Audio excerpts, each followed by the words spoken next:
Sherlock Holmes has enduring appeal. I think this is the fourth game that we've talked about with a Sherlock Holmes theme. I think so, but this isn't a deduction game. Instead, it's a simple puzzle game that riffs on the theme that Sherlock Holmes works alone. But doesn't he work with Dr. Watson? I mean, sometimes, like when we're playing together. This is a snap review for Sherlock Solitaire. Sherlock Solitaire is a small card game by Peter Schultz and published by Wise Wizard Games. It's for 1 or 2 players, ages 12 and up, and it plays in 20 minutes or less. So, what can we say about the art in this game? I really like that violin. The art here is evocative and dark. Every investigation card has a number 1 through 4, and a unique image of a suspect, location, and clues.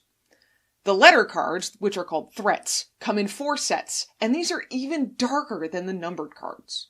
By looking at the bottom of the cards, it turns out there are actually 5 different artists for this game, which is really impressive. I never would have guessed that, because they're all remarkably consistent. There's a lot of detail in these images, but some of it does seem kind of off to me.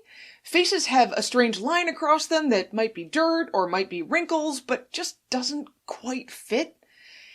And I think it feels more threatening than it should. Sherlock faced death many times, but the books aren't all darkness and threats. On the other hand, the graphic design is really well done. Identical numbers all have the same border, and there are just a few symbols that are used for special powers, and they're all pretty easy to decipher. Enough about the art. How do we play Sherlock Solitaire? Well, you start by choosing a case card, a difficulty, and a detective, either Holmes or Watson. Shuffle all the investigation cards and threat cards together. This game involves making sets, so shuffling well is really important. And don't forget your wound card. This usually starts sideways with minor wound face up to show that you haven't taken any wounds yet. On each turn, you draw 4 cards from the deck into your hand, then play them 1 at a time. 2 must be played in the office, and 2 must be played into the crime scene. So let's start with the office. Cards are played here in columns. Each column starts with an investigation card, then alternates threat cards and investigation cards. The catch? Every investigation card in a column must have the same number, but every threat card in a given column must be a unique letter. Each scenario specifies certain final layouts for 1 or more of the columns that you must achieve in order to win the game. But what about the crime scene? You play cards here to form, or avoid forming, matching pairs. A pair of numbered investigation cards activates the corresponding action on your detective card. Usually this is moving a card from one area to the other, but sometimes it might also be drawing an additional card or looking for a specific card in the discard pile.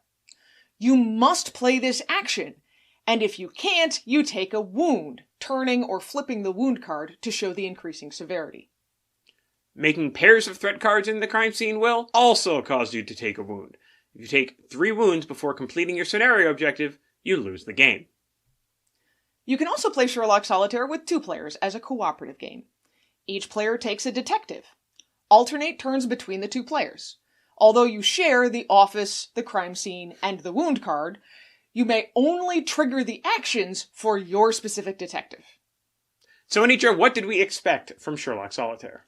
Our friends at Wise Wizard gave us this game and told us it had a surprising amount of replay, with 2 scenarios and 3 difficulty levels.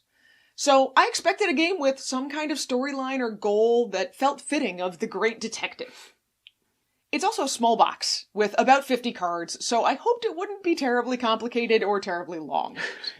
Knowing this was primarily a solo game that could also be played cooperatively, I expected something on the shorter end, especially after seeing a small box and the components. But despite the small box and the components, there were some surprises in this one.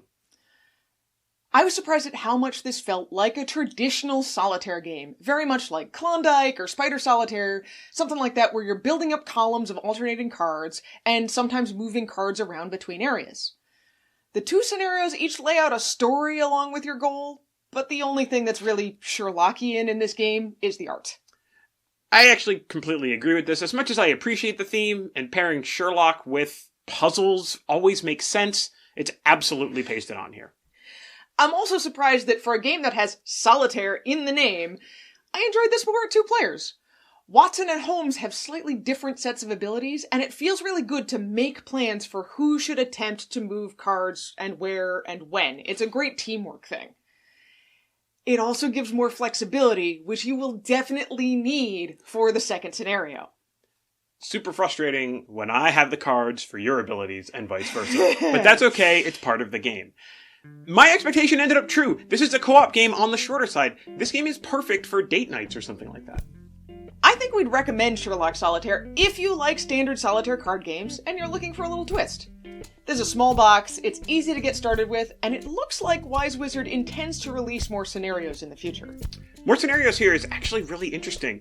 They're really only one card with some goals on them, so I would expect to see them fairly inexpensively, which the game already is, or maybe even promos at shows or something like that. So make sure you hit up that Wise Wizard booth at your favorite convention. We probably wouldn't recommend this for your kids unless they really love Sherlock Holmes or this dark noir-style setting. I think I agree. The darker setting here isn't inherently kid-friendly unless you're Darkwing Duck. So what are we going to rate Sherlock Solitaire? I think we're going to give it 4 threats out of 5.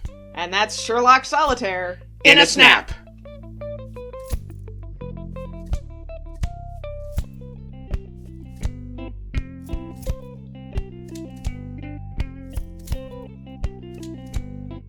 I like violins! That's okay. Yeah. You don't like that I like violins?